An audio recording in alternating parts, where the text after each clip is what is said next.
Sarah Sivian of the Bleacher Report and Too Many Men joins us here, and we are going to get into fashion, specifically these awful Olympic uniforms that especially Team Canada is wearing in February if they actually get a game off in time, because apparently they are not ready.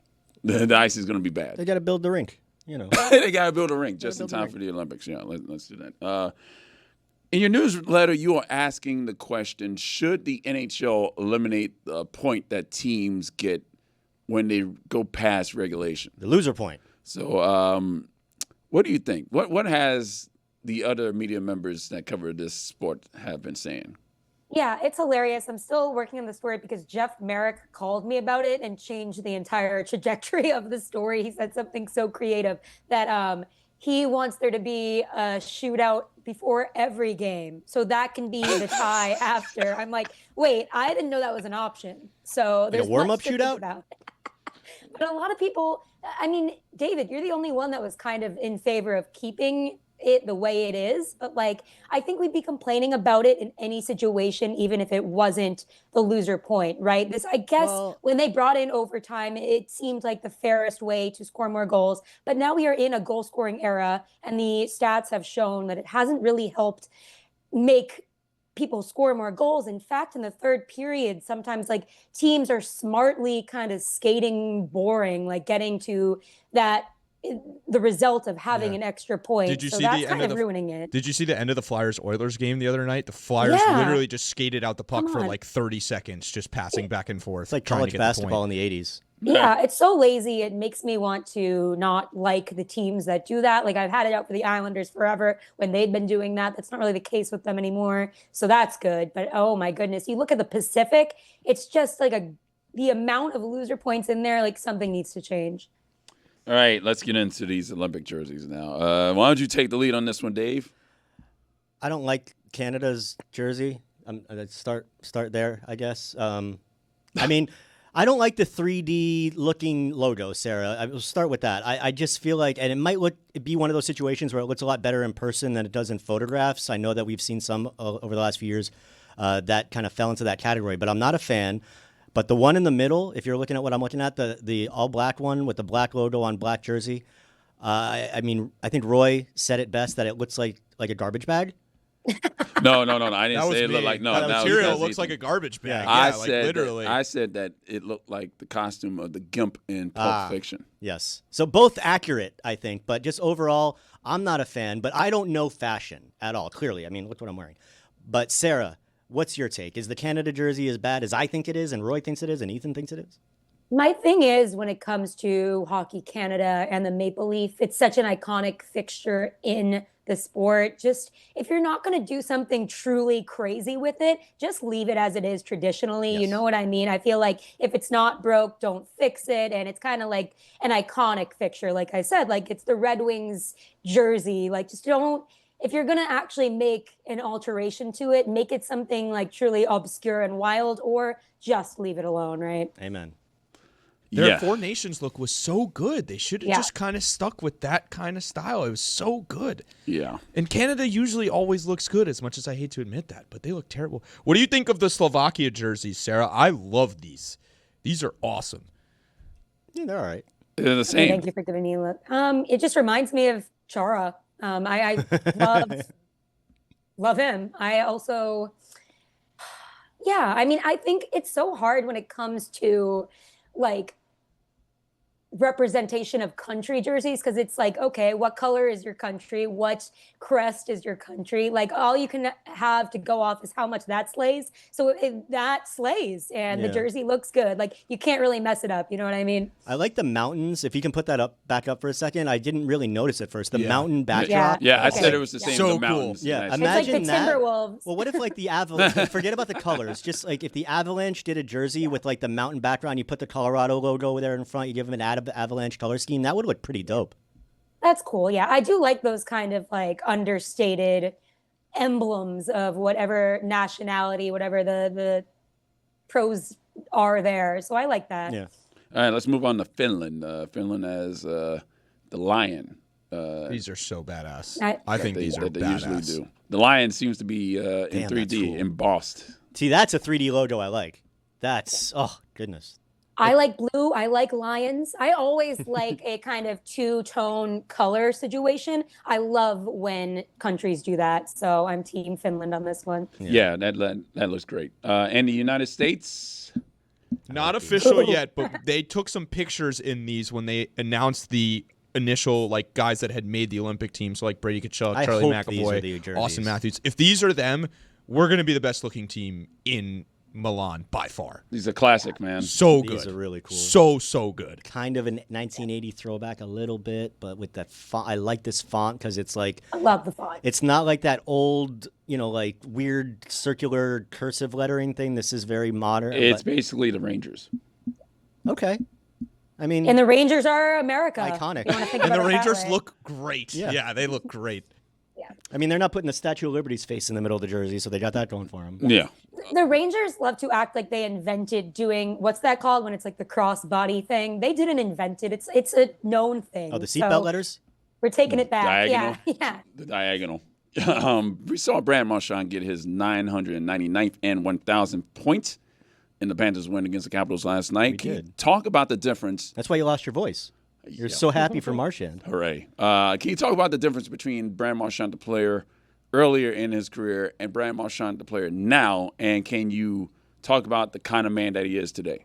Yeah. The beautiful thing about him is that his entire career, he has played as if he could be sent down to the AHL again tomorrow, because he started in 2011 on the fourth line of that Bruins Cup team, and he had to prove himself because smaller than everyone. But the Players Tribune article that he did is such a good emblem of who he is as a person and a player. The influence of a guy like Chara. I'm thinking about him a lot because he was inducted to the Hall of Fame recently. Bergeron, you can tell the palpable impact playing with guys like that had on his career. I think what has changed about him is, he's become a family man. He's in a really reflective state, especially after making the of course, Sweeney kind of made the decision for him, but to go to the Panthers, he's reflected a lot. He's been honest his entire career, and now his honesty has taken him into more of a leadership role around the league. I love it. I love that 1,000th point happened as it did, kind of giving someone else the empty net goal. That is so classic teammate Marchand. I love it, and I've loved seeing the different aspects of his personality and leadership happen kind of in a full circle moment back in Florida, where now he's he went from being a fourth liner to climbing his way up to being a captain of original six. I'm sorry, guys. And now he's kind of in the full circle of being a supporting but crucial role to a cup team. Sarah, I asked you this in the chat last night, but I'm going to ask you it here. Are you ready for Hall of Famer Brad Marchand going in as a Florida Panther? Are you ready for that to happen? I did swear at you. Yes. That's how I feel about that. He's a Bruin at heart. He's going to retire a Bruin. There's no doubt in my mind. Yeah, but I right think about that. I love this arc with the Panthers. I am so happy that it happened. I think it's great for the sport, great for the guy, great for everybody involved, and especially for the Bruins fans who wanted to have they kind of wanted to crap on Don Sweeney a little bit and get this rebuild going. So I think everyone, especially Marchand, wins. I love that he had the opportunity to go somewhere and win, and it worked out. It doesn't often work out like this, right? I'm so happy it worked out the way it did. Works out like that in Florida. That's me. Yeah. The chat. Enough about You're just mad because you're not in the chat. No, Roy. we're That's mad all because it you is. keep You throwing guys are it in just our mad face 'cause you're that we're not in the chat. That's all. Get an iPhone.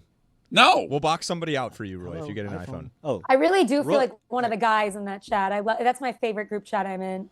I'm going to let everybody know you said that, Sarah. That's a huge compliment to all of us. It's not because of you, Ethan. That definitely not. I'm the most annoying person in oh the my chat. God. All right. We need that. We need the energy guy in the chat. Yeah, we Don't need a different encourage energy guy over here. All right, I hate to shift gears a little bit from all this fun and positivity, but I do want to get your take, Sarah, on something. I don't know where we're gonna go. It's really, but I want to bring up the Pacific Division leading Anaheim Ducks. They've been super fun to watch this year. Carlson, Gauthier, Dostal, a lot of happiness, but I don't know how to feel about Joel Quenneville just yet. Like, I feel like he's really hit the ground running there. It's a very similar situation to the one he left in Florida. This young, energetic team, end-to-end, a lot of goals, a lot of exciting hockey. So he's doing a great job. I don't know how to feel about it yet. I don't know if and maybe it's a me thing. I don't know if I'm past what happened with everything in Chicago and Kyle Beach and all that. But yeah, I'm just not sure where to land yet. And I just kind of wanted to get your thoughts and see where you're at. I think that's actually a really good way to look at it, that everything isn't so black and white sometimes. Like when we think about his role in this situation, I think he is more genuinely remorseful than many people that have been in a situation like this prior. But even then, I look at it and say, if you were truly looking out for the victims and you have already done so much winning in your career, you're very old. Why don't you just call it a career? You have enough money. Why don't you kind of look, if you really are as genuinely remorseful and wish you did more, the more you could do is maybe kind of go away. At the same time, I wish there was a little more specifics about if he's going to be in this doing programs. They always say programs when it comes to the NHL. Like when I was covering the Carolina Hurricanes, they brought Tony back. They always told me he's doing programs. I'm asking, hey, what are these programs? So I wish people would ask more questions about what the alleged programs are and what he's doing in the community for victims of sexual abuse. You know what I mean? Yeah. I think talking about it and making it more forefront could be a way to feel better and feel like he is kind of giving back after he does seem genuinely remorseful. That's not enough if he's going to be a leader in this community. But I mean, from a hockey standpoint, of course, he's a great coach and it's showing. Connor Bedard, Leo Carlson, and Macklin Celebrini are in the top 10 in scoring. Are the young guys taking over? Yes, and it shows that we need to be more patient because we were spoiled when it came to Connor McDavid, Austin Matthews, and co. One by one coming up, getting drafted, immediately being icons. You know what I mean? And then Jack Hughes took a few years, and now he's a beast. Like, it's just, we really, in this society, in this day and age, need to be more patient. You look at Connor Bedard, I felt so bad for him last year. Just kind of, he was on an AHL roster, expected to be the first liner, and like, give him a few, let him cook, right? Let these kids cook. Celebrini, I love watching him play, and I'm really excited. We're in such a good era of the kind of guys in their prime right now, like your McKinnons, what have you, are crushing it, and then the new guys coming up are crushing it. If only we could watch it on something that wasn't ESPN Plus. How long before Macklin Celebrini wins his first Selke trophy? Like, that guy is an amazing 200-foot player. Let's give it 3 years. Wow. Yeah. Wow. I like that. Sarah, I want to ask you about the Oilers. They're one of the hot storylines this year. Weird start, as always. They've won their last 2 games, but kind of in like fluky ways, right? They had the Flyers had an overtime goal winner called out for offside. That Columbus game was really weird. And I want to ask you, play a soundbite here of Chris Knobloch recently, and I want to get your thoughts on this soundbite and then just the Oilers start in general. The first 2 goals of the game are 2 wrist shots, no traffic, both get through your goalie, one off the post, a good shot, one through your goalie, and you said your team sags after that. Is this team losing some belief here when it comes to the goaltending situation? I don't believe so. I don't believe so. Not the most confident response if I'm Stuart Skinner, huh? Knobloch is awesome because he's so like understated, but that's a tough one. And it's just kind of like, I think they put Skinner in a bad position by not going out and seeking a better tandem, right? You look at some of these tandems that have had success over the years, and you can't always do it alone. You got to kind of goalie by committee, like a Swayman-Ullmark situation, right? That worked out really well. Not everybody's Sergei Bobrovsky. And I think when the situation is appearing again and again, when it's like you're losing by inches and you keep getting to this place, why don't you just improve it slightly? It's like that. It really is that easy, and they're not doing it. So it's like, I feel bad kind of crapping on Skinner sometimes because it's not his fault. I'm sure if maybe he was the GM, he would seek someone to help him in this situation for the good of the team. And it's just kind of getting to a point. On Wednesday, we did our top 5 surprises in the first month of the NHL regular season. Check it out on YouTube. Sarah, what is Love you, Rose. That was for Rose. Yeah.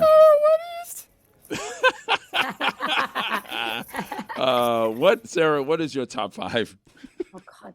So you guys made me name 5 things yesterday. I was at the bar watching Marchand score his goal. Thank you. We were in Boston cheering for that. I had to delete all my messages, so I cannot reference this. Do you have the messages, David? We can pull up. I don't even remember what I said. Hopefully it was good. Roy has them. Yeah, I have one. Okay, perfect. Let's see what we did. All right. So number 5 was they let Matt and Brady do a podcast. That would be the Tkachuk boys.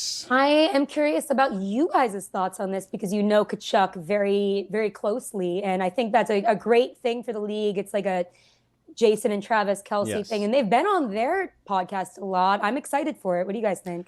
So I listened to on my way to work or on my way to the show today. Thank you, Miami Traffic. I want to hear how it evolves because obviously Matthew and Brady, gems. They're going to say a lot of funny, entertaining stuff. The stories they have, obviously, talking about Four Nations and their injuries and everything. I just want to hear how the podcast progresses because the Kelce Brothers podcast is like a well-oiled machine at this point. That is a awesome, professional, entertaining podcast. And this one felt like, it's a first episode. So I don't want to, poo-poo on anything. I was very entertained. I just think that, there's some things that can be cleaned up just in terms of the production. There's also a scheduling issue because you can't do it on game days, and then there's them going on the road. Well, they said it's going to be every Wednesday for the rest of the season, during the hockey season. When it's released? Yes, every Wednesday there's going to be a new episode. That's what they said. The Kelce's maybe. Go ahead, Rosie. Sorry, go ahead, Rosie. Maybe they need a producer. Hey, no, excuse me. We got one. What the hell? I think it's going to be, the Kelce's are obviously the model, but I think they're going to be a little better because Travis just kind of sits there and does Migo-style ad-libs for Jason Kelce being actually really funny and interesting. And I think that Matt and Brady are both really interesting and both really funny. And I think if they get the right guests, they're going to do a really funny podcast. But it's just going to take some work. It's going to take some time. All right, number 4, Linus Ullmark is terrible. Yeah. Mind you, guys, I had several beers last night writing these, so I like this. Yes, he is. Oh my God, he's dead last and has been dead last in goals saved above expected this entire season. And I hate it because he's the nicest guy in the world and he deserves better. But you look at the data from before he was with Swayman, after he was with Swayman, and it's tough. And his playoff experiences have not been stellar. I hope that he gets it together, but you look at kind of where the Senators are going. I mean, Tkachuk again is out, and they kind of seem to fall apart without Tkachuk. They don't have these depth pieces whatsoever. They signed Pinto, that's great. They kind of need to sign a few more people, including another goaltender. Number 3, the way teams are pathetically skating through the third period for the loser point. Yes. Yep.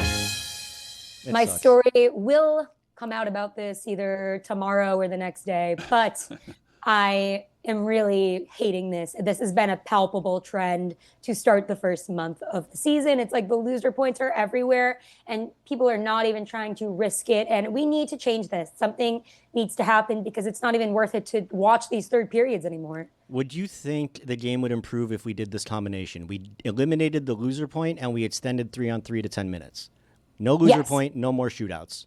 Win-win? Yes. I asked Matthew Tkachuk about this once, actually, and he said, yeah, just make overtime forever. I'm on board with not forever, but 10 minutes. I feel like 10 minutes wipes out at least 75% of shootouts.